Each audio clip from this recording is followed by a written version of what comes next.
Welcome to Stress-Free IEP. You do not need to do it all alone. With your host, Frances Shefter, Principal of Shefter Law. You can get more details and catch prior episodes at www.shefterlaw.com. The Stress-Free IEP video podcast is also posted on YouTube and LinkedIn, and you can listen to episodes through Apple Podcasts, Spotify, Google Podcasts, Stitcher, and more. Now, here's the host of Stress-Free IEP, Frances Shefter. Hello, everyone, and welcome to the show. So if you saw any of our advertising about the show, Sarah was supposed to be on the show today. Unfortunately, she had an emergency last minute, and as we all know as parents, these things happen and definitely cannot be controlled. So I decided that I wanted to take some time and do a little bit of a solo and a history of Stress-Free IEP, because this is the second year. We're just about wrapping up our second year, and today is the 42nd show. And it just amazes me because when I started the show back in February of 2022 with Randy Brown, a neuropsychologist in New York, which is my first episode, and she happens to be my cousin, I did not think it would grow to where we are today. But so thank you to my listeners for keeping us going.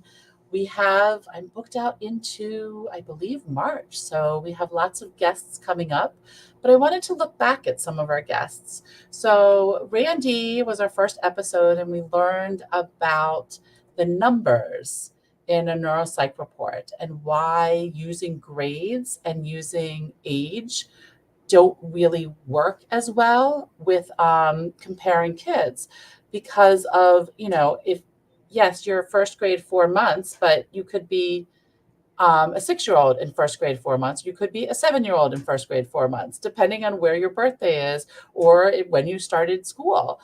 So it doesn't always work using that. So if you're still confused by the numbers, or you want an understanding of the bell curve to show things, because that was the other thing we went into, that the 25 to 75% is average, being 27% does not mean your child is low. Go back and double check that episode, which we will have the link in the show notes. And so, we've had so many great guests, and I wanted to share a few, particularly because of my personal experiences with them. So after I had Gabrielle Sajak on the show, and she was episode 20, she talked about on the show Alexander technique. And I've talked to so many people and shared so many people about it because it's been amazing. My daughter and I go to learn technique and to do the tactile.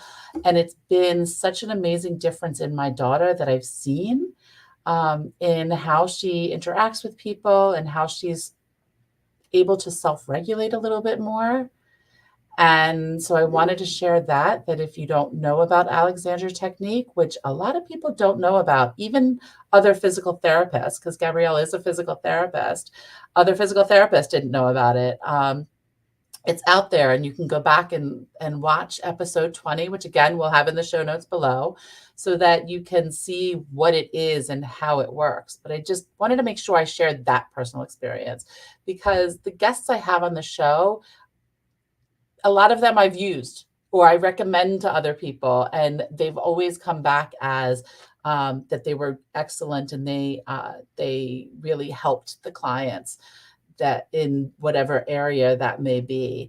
So I just wanted to make sure everybody knows, like, these guests are people. They're not just anybody wants to be on my show. I've kind of vetted most of them and met with most of them so that I can vouch for them that they are good at what they do. And so the other episode, which kind of triggered this idea of talking about some previous shows, was Dr. Stixrud, which was episode 41, which aired live last week, but it should be posted to everything else. If you watch on something other than YouTube or Facebook, it should be posted everywhere else in a couple of weeks. But Dr. Stixrud was talking about giving our children control.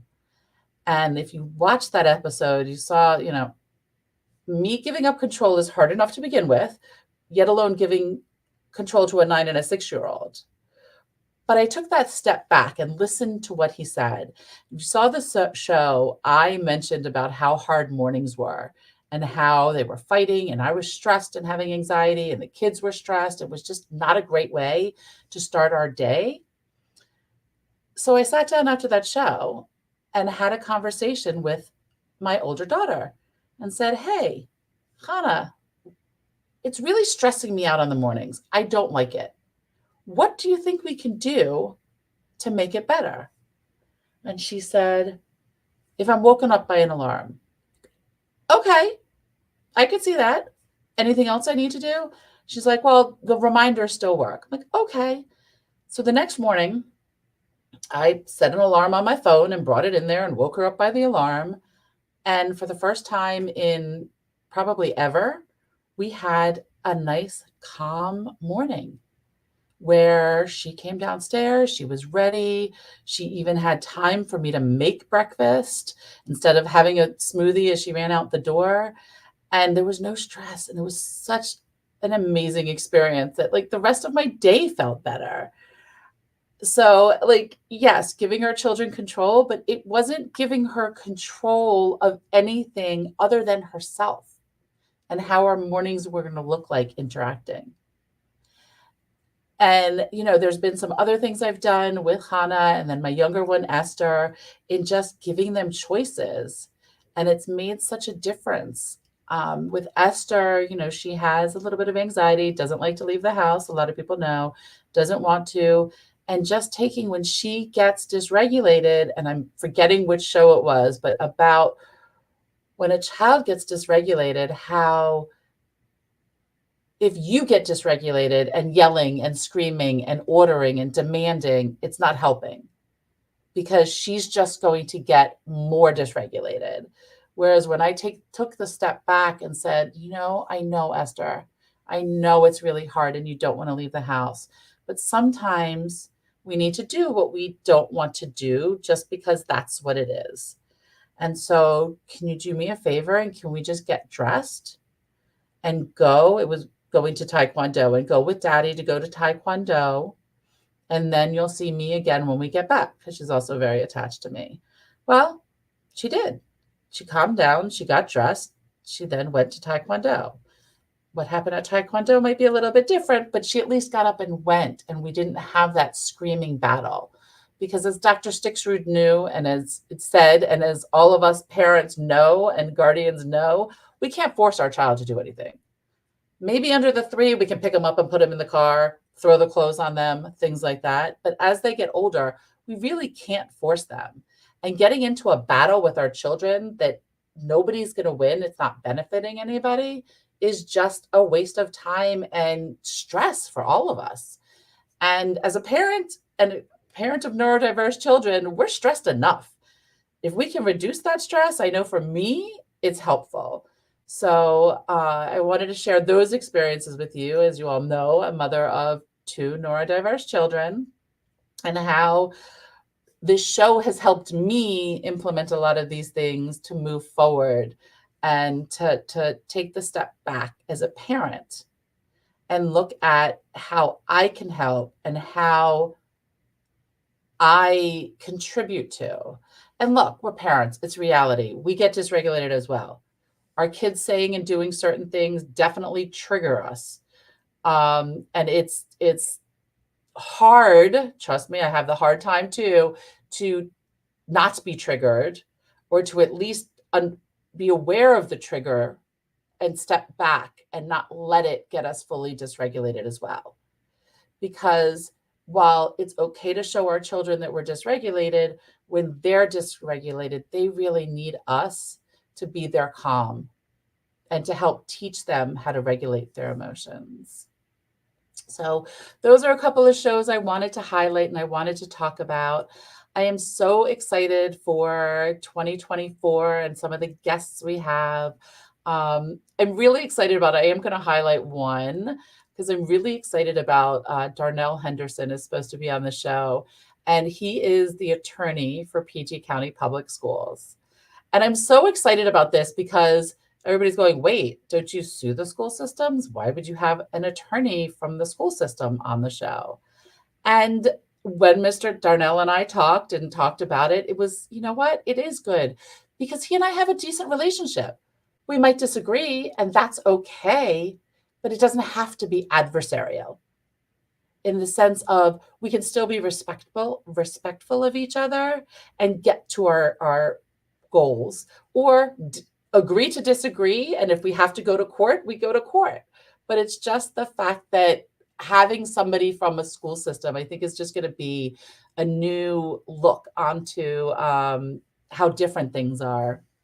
And so, as I said, I'm booked out into March, so I'm excited. So if you're watching this show or listening to this show, please, on whatever platform you're doing, subscribe, like, share the show. Let's get it out there.